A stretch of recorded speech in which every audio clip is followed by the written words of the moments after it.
Hi, another night of winging it. Hello, Charlie. Hi, Mark. So tonight we're visiting British Columbia. That's right. We're going to talk to Lance Austin Olsen, who lives in Victoria. He born in England and actually studied with some of the painting greats, Frank Auerbach, um, Howard Hodgkins, I think it is, and I don't know how to say it, Kitai or Kitaj. Uh, anyway, he studied at one of the big schools with some kind of real notable people who went on to become big name painters, and then moved to Victoria in 1973. So he's been Right, on the West Coast for almost 50 years, right. and painter, experimental sound artist. Um, some printmaking, some drawing, but the bulk of his practice has been painting. Yeah, And it's interesting. I was looking at his website today, and like most artists, you like maybe one or two periods, but uh, I look back over like going even as far back as the '60s, and I like every single period of his work. It's shifted.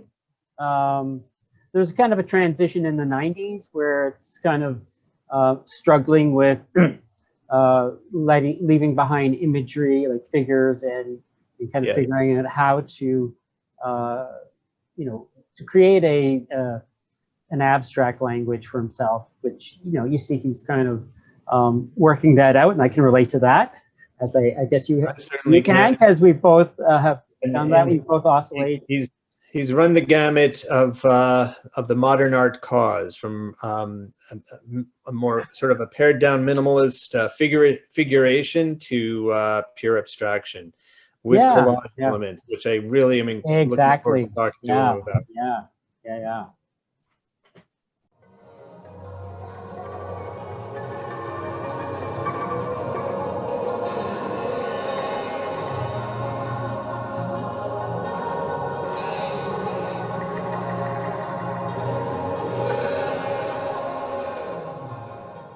The I mean, magical world of interconnectedness, and I believe you're in Victoria. I Are you? am, yes. Yes. All right. We have been working our way across the country with our interviews, Yeah, we're now coast to coast. coast to coast. Yeah. Yeah, Oh, it's getting big time. Before you know it, after this it'll be the movie. Yeah. Well, right. we're working on it. Working on Yeah. it. Well, thanks for joining us, talking with us. Why don't we just jump right in? I spent quite a bit of time looking at your website today. I mean, I've been following your work on mostly on Facebook. I don't know how long, maybe 6 or 7 years. And I find it. I have a lot of artist friends on Facebook, and I scroll through, and every once in a while, I'm just stopped in my tracks. And quite often, it's your work. Like without even looking who posted it yet, it's just like wow. And I just okay, this got to be Lance. Well, that's it's I feel all sort of oh gosh. Well, they're Uh, very that- it's, powerful. it's very nice, yeah. And Yeah. I mean I've pretty much stayed in one place really for 40 years. I decided that well I just want to stay here, raise my family, walk around, see Yes. Yeah. have nothing to do really with any sort of scenes. I Sure. occasionally I have been involved with a few things, and but I just mostly get on with my work and I'd like to say I work every day, but I got 3 weeks ago I got hit with a nasty attack of shingles. Right. Right. Oh That's right. dear. Well, the whole of my side looks like I've been attacked by fire ants, Oh My but dear. partner got it around the same time. It must have been going. Obviously, we're in Toronto. We wouldn't have got it, but it was pretty harsh. Yeah. well, it's what I found was so nasty about it was that you know um, the whole sort of back muscle I had. I used to have this when I sort of fractured my back when I was doing a lot of running, right? Right. And suddenly you get this sort of muscle spasm because it's, you know, it's trying to stop you moving those things, and that muscle spasm is like, oh, you know, really nasty. So this was doing it all the time, and I went, okay, I'm not sure I can handle this. Well, you can't stand in the studio and be painting, and you know, your work looks like there's a lot of, it's gestural, so there's got to be a lot. It's not like someone who sits in a A chair lot of with movement. a number one brush and, you know, No. Yeah. You know, painting but- lots of detail. Yeah. Well, I mean, I never clean brushes, and I just, when they're all sort of rotten, I just throw them in the garbage and go down the hardware store and buy, you know, another $10 worth of 20 Chinese cheap. Right. brushes. Right. There's all Amazing. that, you know, Right. I mean, and You don't every now use and then you don't use like precious High stable quality brushes. stable brushes. Oh God, yeah. I actually have a really nice Sumi brush, that big Okay. one. Like that. Right. Yeah. Yeah. Somebody gave me, and it's been sitting up there, and every now and again I look at it, you know. And I always remember, you know, when I was a kid, I bought some watercolor. It was crimson, and it was top of the line.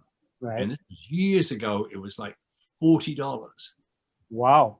I never ever used it, you know. And probably dried out, right? The tube. Oh, yeah, but I mean, it's like having one piece of rag paper. Yeah. You know, you kind of dance around it because you don't want to touch it. You know, that's why I Right. buy Right. 100 sheets, spend, you know, all the money, and then you can just, Yeah. Yeah. You just, it's not, you know, then you, it doesn't become this precious item. Unfortunately, it's not like fine wine, which will get better as it ages. Unfortunately, not with the watercolor. it'll dry out.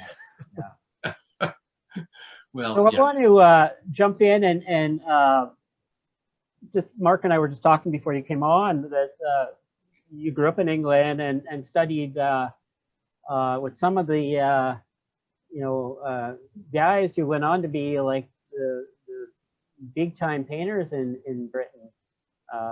Yeah. Auerbach and Howard Hodgkins, is it? And Yeah, he was and- my first year design teacher. right.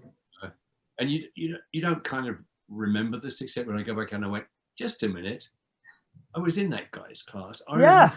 I remember him talking about, you know, and it's Yeah. like, Yeah. okay, you know, At the time, he's just an art teacher, right?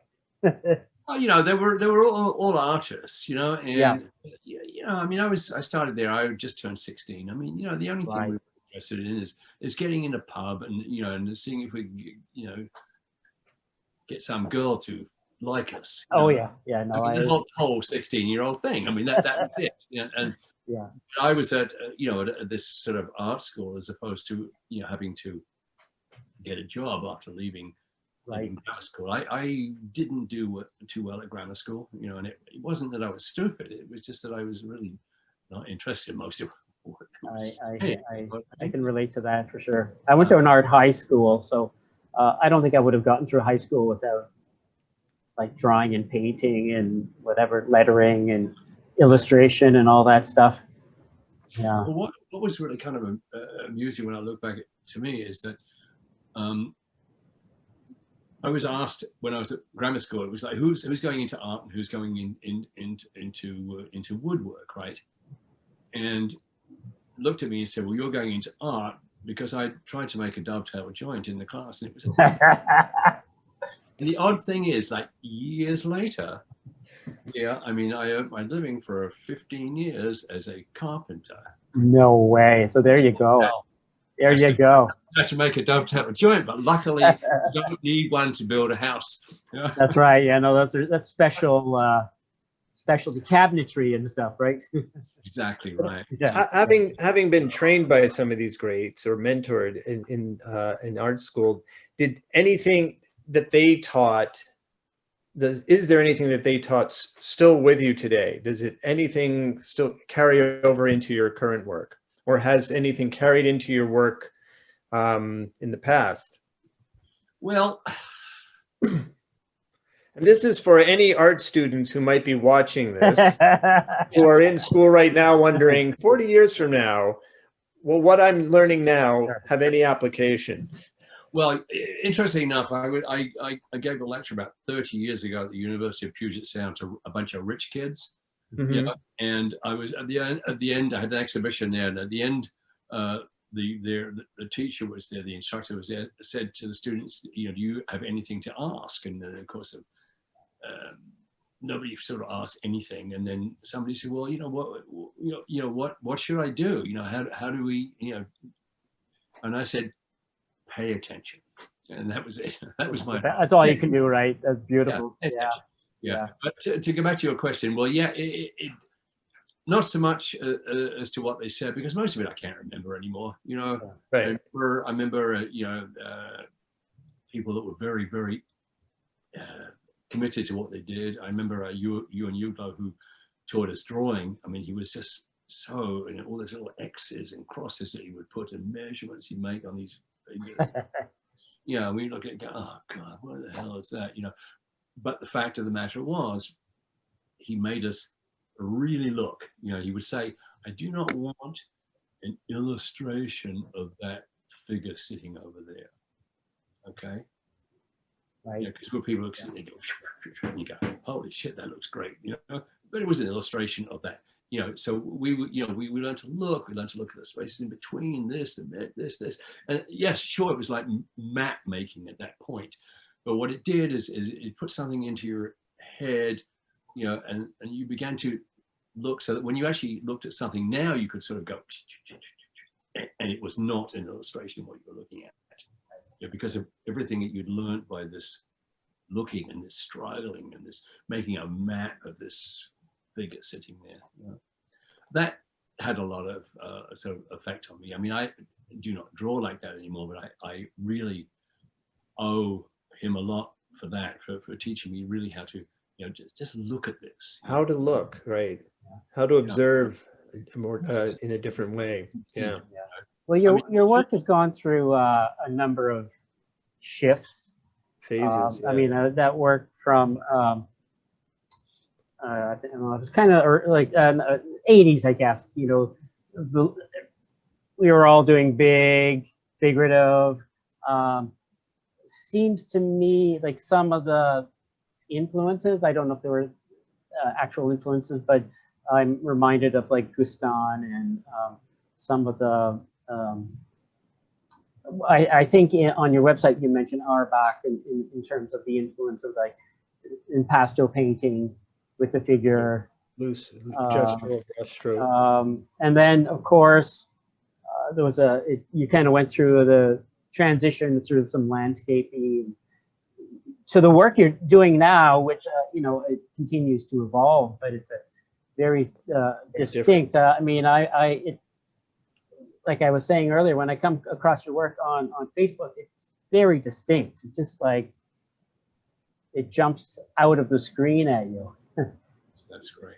Well, it is interesting. I really loved the way Auerbach used paint, you know, and I still do. And one of the main reasons I left Europe is because I realized that if I stayed there, I'd be yet, you know, one of 100, 200 people, you know, putting on, you know, Auerbach paint, like you're so great, you know. And it's, you know, how do you take that and sort of move on? And well, you know, it's like anything else. What you do is you just keep working, you know. And I remember one time, you know, my earlier drawings were sort of very Picasso influenced drawings, right? Right.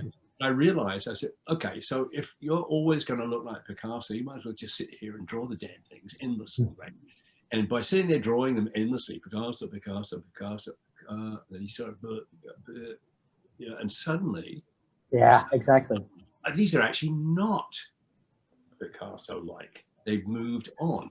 But you know, you can't, you know, he's an artist that you can't go round. Mm-hmm. You know, you exactly right. Go through it. You can't go through them. Right.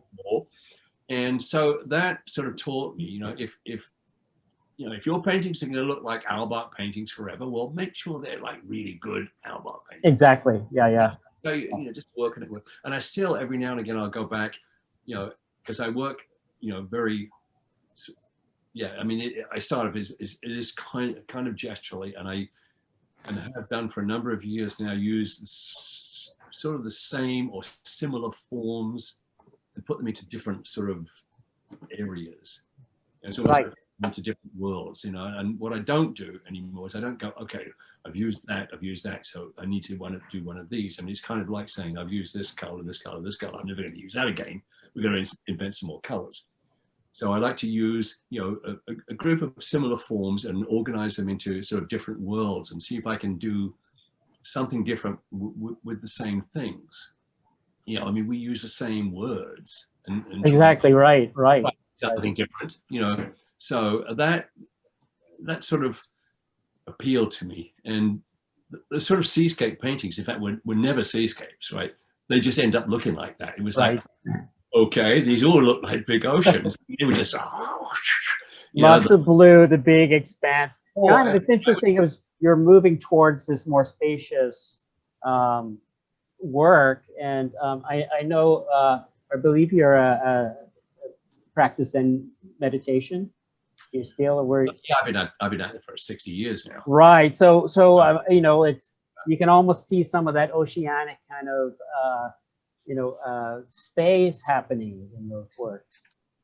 Well, I've always really liked, you know, the way the Asians, you know, are able to, you know, say so much in brushstroke, and I still do a lot of, you know, in the last, I haven't done an awful lot of paintings in the last sort of 3 weeks because I've, you know, not been feeling very well, you know, but I have sort of done almost 400 brush drawings while sitting on the cat. So it's like, and again, you know, my granddaughter says, well, you know, have you got any idea what you're doing? I said, no, I have no idea what I'm doing at all. You know, I mean, I just start and then I do move. And I said, and ideas find their way in here. Suddenly I'll go, oh, well, gee, you know, we get 20 pages of rubbish and there's one idea here, you know. And she said, well, then do you take that and make a painting? I said, no, just move on, you know. It is what it is, eh? And because I approach the paintings in the same way. I mean, I always work in threes because I got, you can see behind me, the space. Yeah. You know, and that's the space. And sometimes they become triptychs, sometimes they're diptychs, sometimes they're just single pieces. Right. I mean, I think I mentioned before, I really like the idea of working with these large pieces of paper, which is almost like you know, your form of your body. And I like working on the all the time. You know, because sometimes it'll become horizontal just because it does. You know, so there's no reason for me to turn them sideways. Oh, I've got to do some horizontals because everything I've done the last 10 years has been vertical. Well, it hasn't.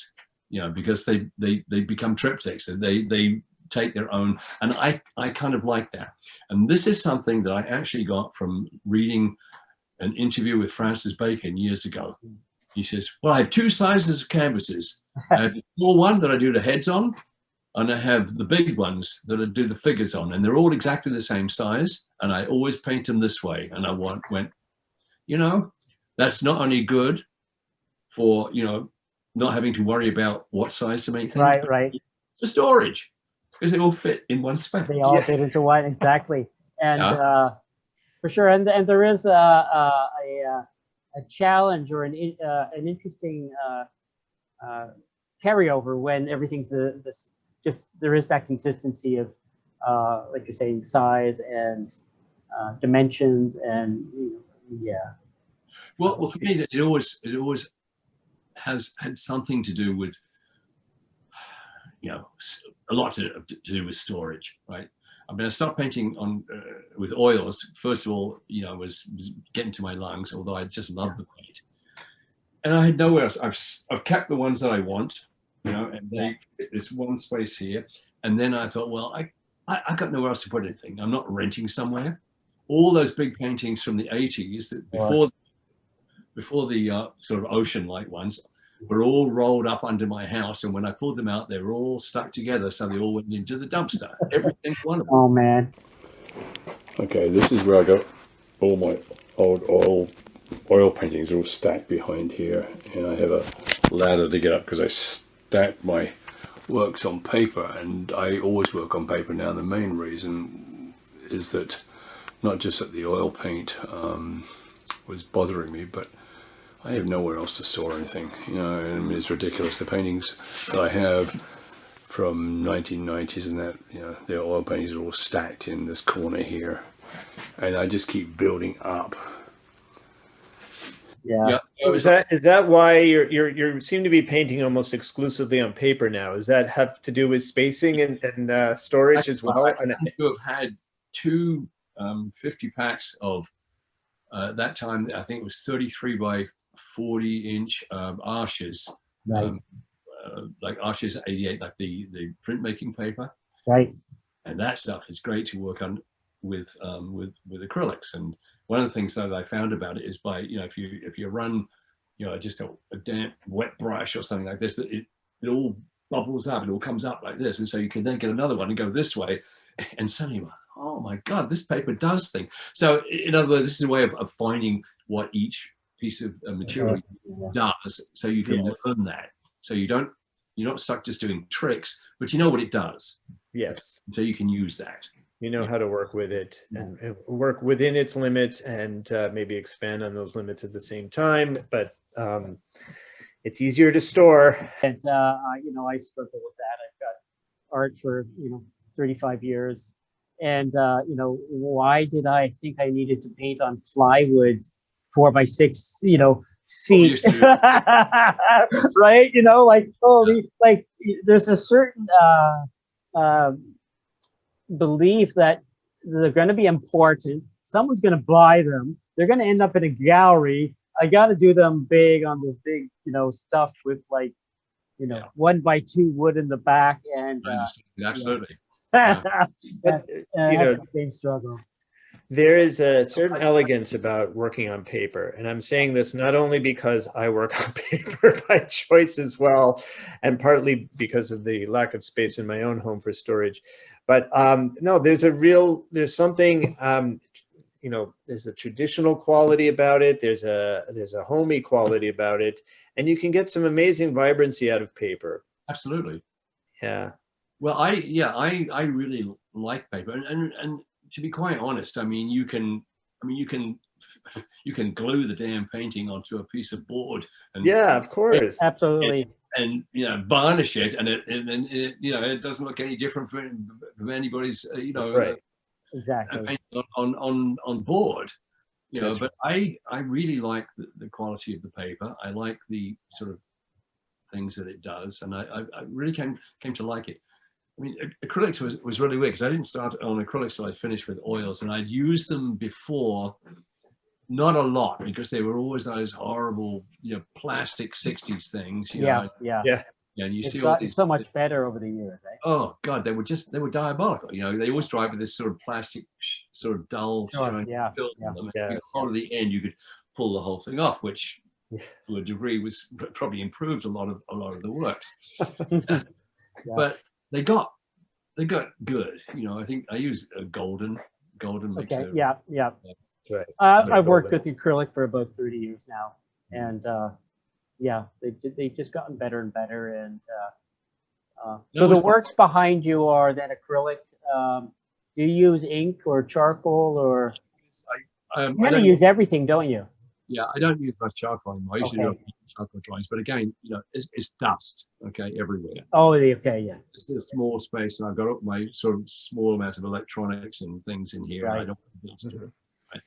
So I stopped using charcoal. I did a lot of huge charcoal drawings. I used to love working with it, but no, I use acrylics, and I got very much into using sort of collage fragments. I've always kept bits and pieces. I still go in the drawers and go, oh, why did I do that? Don't throw it away. Oh my God, yeah. Tear it up, throw it over there, and goes into a pile. Then suddenly it'll fall on the floor. You stepped on it, and it's going, oh, I like that. That round you go. My God, it's been waiting for this. So I kind of like that approach. I do that same thing with my sound and audio recordings. Yeah. I'll go back, and I might even take something that's been released on a Right. CD and put it in a player, plug it into the whole system while I'm recording something else, and Awesome. it suddenly show up in there and be gone again. So do you kind of tweak it or modify it? Yeah.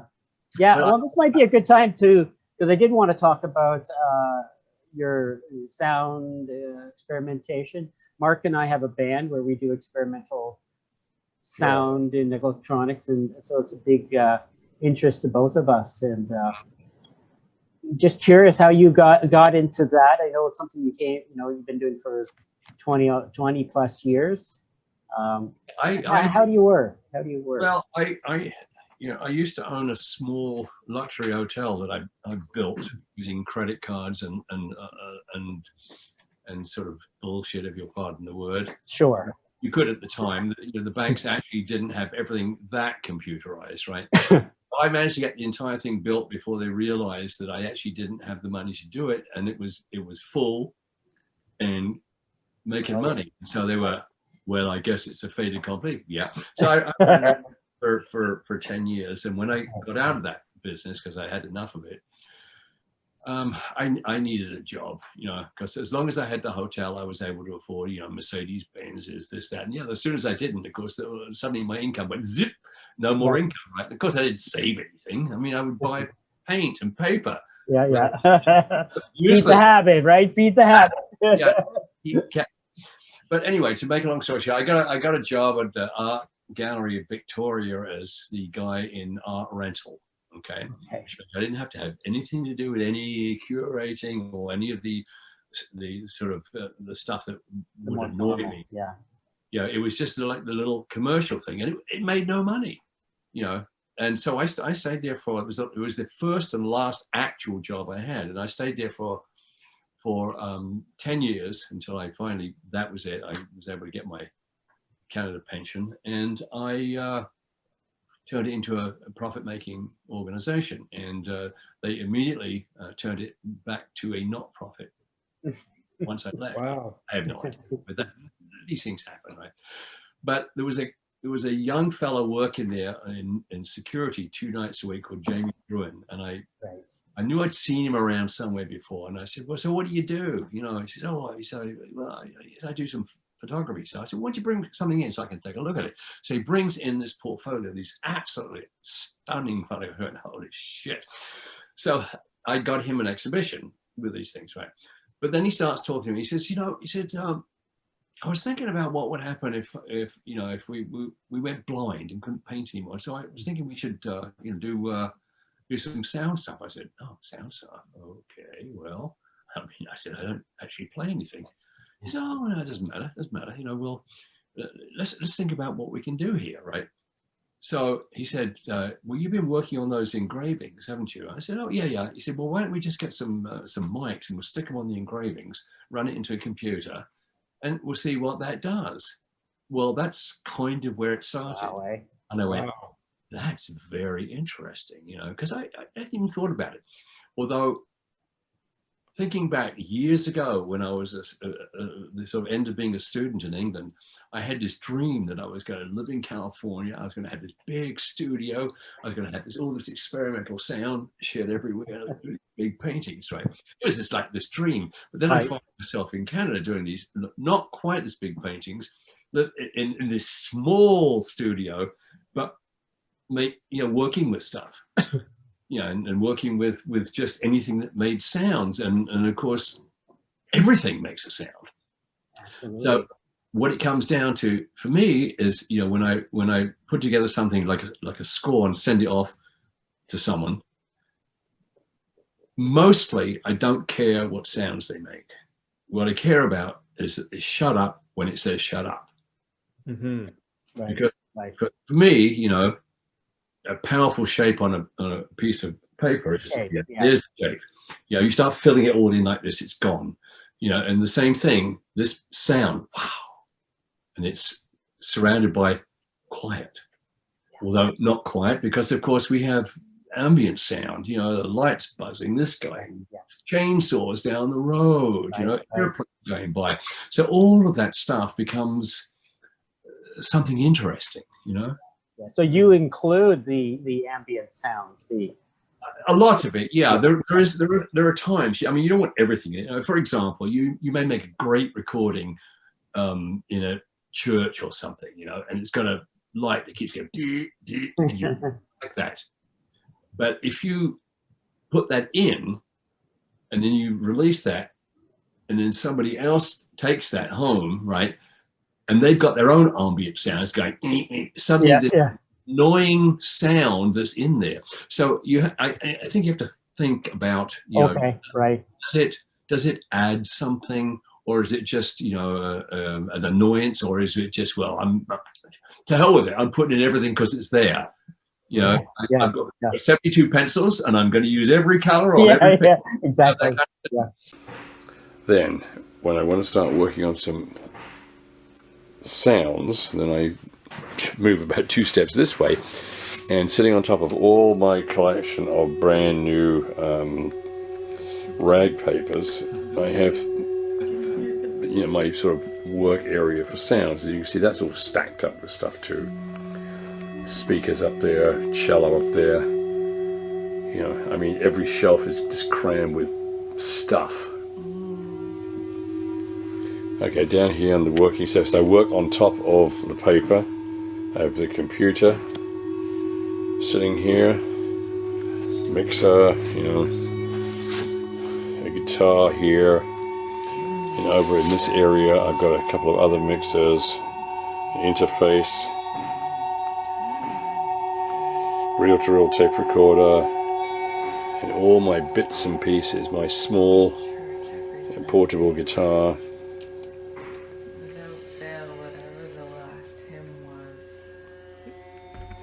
I mean, all these things make sounds, and I have a little tiny mic sitting up here that picks up sounds, and then it all gets fed into these various mixers out and into here, into the computer, and recorded there. And at the same time, I can hear what I'm doing from the speakers up here.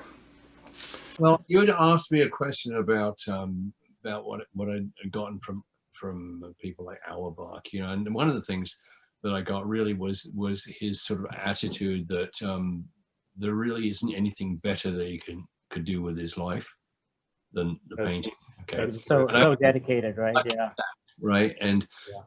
but where I've gone in the last number of years, up until now, is the whole sort of sound and music. And I've worked with a lot of although I don't actually play anything, Mhm. I'm able to obtain sounds from things that I want and can use. But Sure. I've worked with a lot of actual musicians, including sort of string ensembles out of the UK and stuff like this, right? And all of that has sort of influenced my sort of thinking about, the way I work on paintings, and it's almost like laying them out almost in a sort of a sound way with the spacing, and and I don't spend a whole bunch of time thinking about, well, should I put this here or that there? Because to me, that becomes an art director in your own painting. I mean, you're like art directing the damn thing. You might as well work at an advertising agency. Yeah. But the idea of having them up there, and if I don't know what to do, I mean, I'll just leave, And then I do think about this and think about things, and I forget what's sort of out in the studio. I mean, I sort of know what it is, but in my mind it's changed, right? Sure. So often then I'll come back after an hour or a week or whatever, and go, oh, it needs this, and then Right. leave again. Makes sense. Right? So it almost becomes this this musical dance, really. That's interesting, because when I look at your work, well, I see a couple of things. I see this exquisite balance between emptiness and form, which to make the Zen reference or the Buddhist reference, and then silence and all the kind of shapes of sound that kind of float through silence. Yeah. And There's go ahead, also- Mark. There's also the you mentioned it earlier. There's a strong from a compositional element, a strong collage component to both your visual art and your sound art. And I was thinking about this as I was both listening to your pieces on Bandcamp earlier today and looking at some of your visual pieces, more recent ones, how there can be a difference in terms of collaging from a visual to a sound standpoint. With collage visually, you're overlaying something on top of something else, and you end up obscuring something underneath, right? There's something that gets lost. It's almost like as you're creating, you're destroying something that you've created, or at least blocking the view of that. Whereas with sound, it's more of but when you overlay different sound elements, you still hear, usually, I mean, they could cancel out due to frequencies or something, but usually you hear the different elements that are laid over one another simultaneously. Do you find, sorry, go ahead. Yeah, so this is true, but there is also, let's remember that there's also the magic of editing, right? When we put the sound, we've got all these things, and it's like, okay, we'll take that out, you know?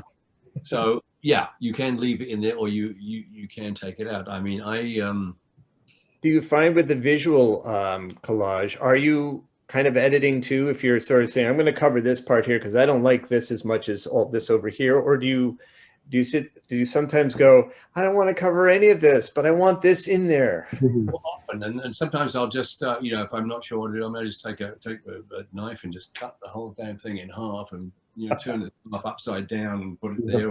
Yeah. Stick another piece of paper behind it, or I've been sort of in the last sort of couple of years working with sort of folding the paper and things like that, and trying to sort of bringing it. It's three-dimensional. Off, I don't actually want to make cardboard things and paint them and stand them up. I mean, I'm not interested in that, but I am interested in the collages not looking as though they're all sort of stuck on there like this, Right. And even when I just use, something that is just a flat piece, I may only just glue the top of it, right, so that when the work hangs, it sort of hangs out of it, so you have that shadow. And the shadows each time because of the temperature, whatever. So I like that sort of feeling that things, to a degree, I like the idea that you picked up a whole bunch of stuff and you threw it up there, and landed all in the right places. I used to, yeah. I know that mostly doesn't work because I've tried it. Yeah. But the idea that it looks like you want that feeling. You picked all this stuff up, you threw it over there. No, right? there is definitely a feeling of spontaneity with your work. There's definitely a feel, but at the same time, it's that balance that Charlie was referring to earlier between spontaneity and composition. And likewise with the sound art. It feels like it can be composed, but there's, so many found elements, found sounds in there that give it that sense of spontaneity. And so yeah, it's a wonderful. You do really strike the balance well. Thank you. It's a difficult balance, and in particular, working with the sort of the sound. And interesting enough, of course, I've had like incredible sort of reviews and things around the world for my sound stuff, and yet I can't sell a painting. It's funny. I tell others, oh well, I can't afford that. I'm buying my second car, that kind of thing. But the whole sort of idea of trying to keep that feeling of spontaneity, but again, it not being just like junk all thrown in there. Right. Very different audience, the experimental sound music world versus the more, I guess, kind of mainstream art world. I don't know. Why is that? Why is there? I mean, we've now spoken to several. This is, you may be our third or fourth person who does both of these things, both visual and sound. And I know Charlie and I, of course, can be added to that mix. But and we are equally drawn to experimental sound, abstract music, and abstract art. Why is there this? Why are there? And there's certain places in the world, right? We were talking to Robin Story, and who does experimental music for 40 years, and he says, everywhere else he can get shows, but he can't get any shows back in England, right? Art or music, right? But somewhere else, because of this history with Soviet trance and stuff, it's just like. He couldn't, but remember, he couldn't get a show in England, but he was showing in New York. So wasn't a bad second. Yeah, no, I show for sure. Well, it's you know, it's unbelievable. You know, I mean, I was one of 7 Canadian composers that put out from the another timber label in the UK, which is a really big experimental label, very well respected. And they did a thing on contemporary Canadian composers, and so they had 6 people who were trained in composition in you know, in music schools, and Yeah. they had me who was And you. kicking cans around the garden, right? Yeah. And most of the reviews for all of them was very complimentary, but the 2 main reviews picked me out as being like, I mean, I couldn't believe it, because I was waiting. Yeah. What I was waiting for was, Yeah. so how the hell did this asshole get in Yeah. here? Yeah. That's what I was waiting for, but it was the complete opposite. And Where, yeah. the album that, you know, my album out of those things, that 2-year series that they put out, sold out twice. You know, they reprinted it. Yeah, you're bringing a different element. Yeah, some other guy's done his you know, his thesis on musique concrète and all that, but you're actually doing it, right? But still, you know, there are of course, you know, I don't get sort of invited to, or asked. I get to invited to do shows and things with people, which I don't do much anymore, because, well, obviously I don't go anywhere now. Yeah. But you know, I did. I got I was invited to perform in Oxford 2 years ago, and this was like, oh, this is great, and they were going to put up a show for me, and I was going to be in the big thing there, and there was a whole bunch of people who I knew of and had been in contact with. They're going to be there. It was great, you know. And of course, I get pneumonia, so Oh man. I couldn't go. They were paying for everything. It's like, I can't believe this. The one time in my whole life they're going to pay for everything. That totally sucks, man. That totally sucks. It's Do you follow you know, kind of the scene, the you know, experimental music, new music scene, or some? I mean, I know a lot of them. You know, my buddy from Australia, Oren Umbachi, I mean, 2 years ago he was voted, you know, the top experimental musician in the world. You know, and him and I don't know if you know or know of Chris Cole from Winnipeg. don't know You know, the she name. ran the sort of what's it called, Send and Receive festival there for 14 years. It was fantastic, you know. And they're sort of you know, they're a couple. They live in Berlin right now. Right. But you know,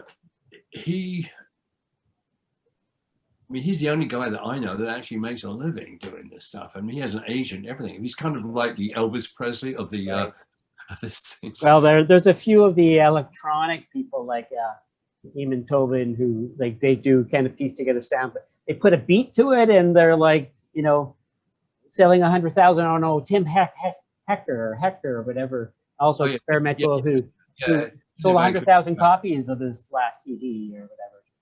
Yeah, and there really is no explaining it, you know. There isn't. I mean, No, there isn't. yeah, I mean, it's all well and good, but there's no explaining. I have no idea. I have no idea why people buy this painting, but not that painting. It's the same thing. There's no rhyme or reason to it, is there? No. I mean, I've seen it in art galleries. It's really fascinating me. I've seen, you know, a public walk up and stare at a painting blankly like this, and they look down, and it's a name they know, and they go, "Oh, oh yeah, yeah.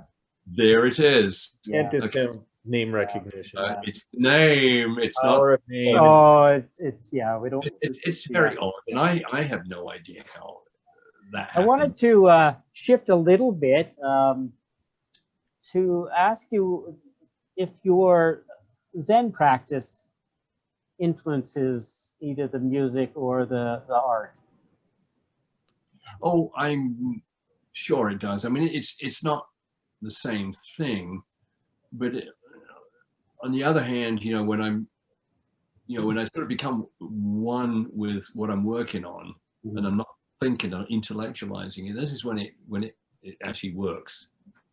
You know? Yeah, I mean, your latest works, like the ones behind you there, like when I see them, I like, as I was saying earlier, I think of this emptiness and form together, you know, that balance of right, form is emptiness, emptiness is form. It's right there. Well, I do sort of think that way, but I mean, I think it's obvious that, you know, I mean, everything that we do influences everything else. Of course, yeah. Very big sort of a part of my life, you know, and so yes, I mean, you know, if I was asked to write a thesis on it, I would say no, give it to so and so. They write theses on this kind of stuff, right? Right, yeah. I just sit here and ramble, and then I do something, and then I go have a beer, you know. But yeah, I mean, all this stuff influences, you know. When you're meditating, do some of these abstract images kind of percolate up in your mind? That's not the point at all. Yeah. Okay.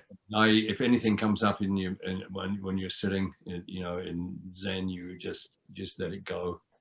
Right. And the next thing you don't fight with it.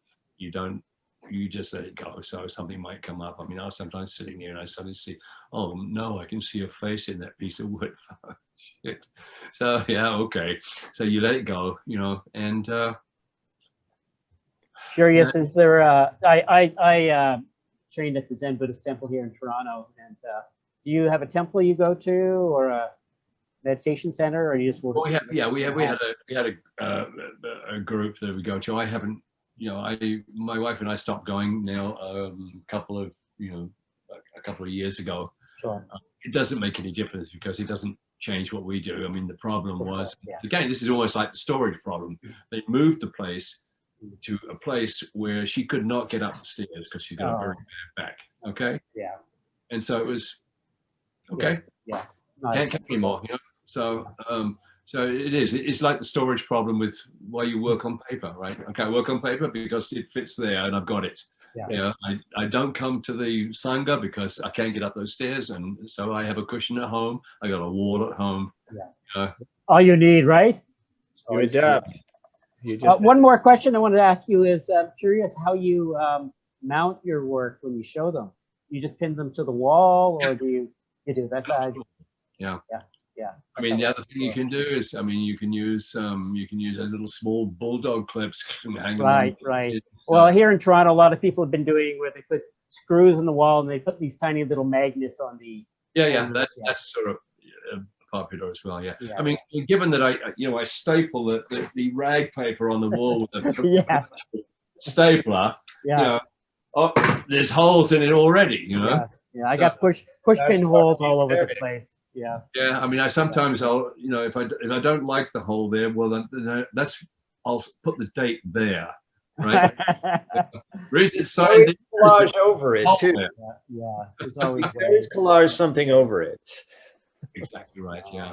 But no, I mean, I've always sort of pointed out to galleries. I said, I am not in the framing business. You know, you want to frame all this stuff up, go for it. Oh man, that's like thousands of bucks, right? No, shadow, you know, whatever, right? That's right. If the gallery wants you can't afford to pay $800 to frame one thing. No, that's for sure. Yeah. I mean, people already think it's too expensive without the frame. No, totally. Yeah. Someone wants to buy it and frame it, go ahead, right? Yeah. Sure. You know, I mean, if you want to sell to the gallery, I mean, you want to sell it framed, add the price to it, and then you can frame it if it sells. You know. Do you have any shows coming up that we can tell people about, or? No. The one gallery that I worked with in town, they closed down because it was another gallery owned by an artist. Yeah. And he actually did very well by me. I sell a fair amount through my website, through Facebook. Oh, right on. Great. You know, sometimes in Victoria, but mostly in places like Ireland or sure, Berlin, stuff like that. You know, then I have to get it all packaged up and shipped off. But that's it. I don't do too badly, and so I'm quite happy with that. Well, it's awesome work, and we're hoping this video will, introduce people who don't already know your work. Well, that would be very, very helpful. A window into that, and I think maybe bid you adieu. It's been fabulous chatting with you, and Well, I hope I didn't ramble too much, you know. Oh, not at all. we love it. We love it. It's as I said earlier, it's winging it. So we're just Yeah. we're all just kind of rambling and chatting. I do have a show coming up in Berlin once they start opening the galleries again Okay. in a sound an audio gallery there, and it's an 8-track installation. Oh wow. It got all of that, and it was due to happen, and then everything closed Oh down. no.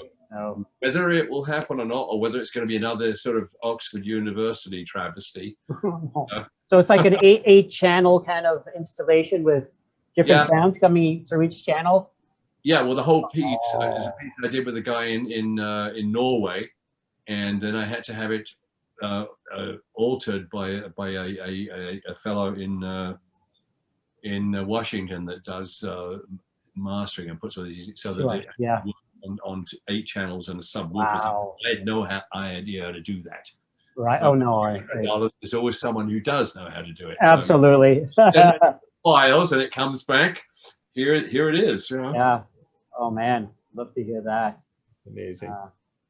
Anyways, we'll say bye for now, and thanks so much for joining Yeah, us. thank you very much chatting for with us. chatting with us. Well, thank you very much, and it's very nice meeting you. As I say, Yeah. I do know a few artists in town, but mostly I just stay by myself. You know. That's going to change now. Yeah.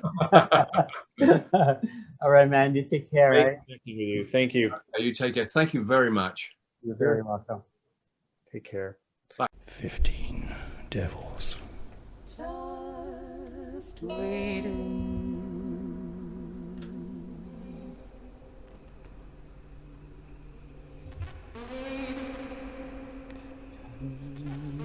15 devils.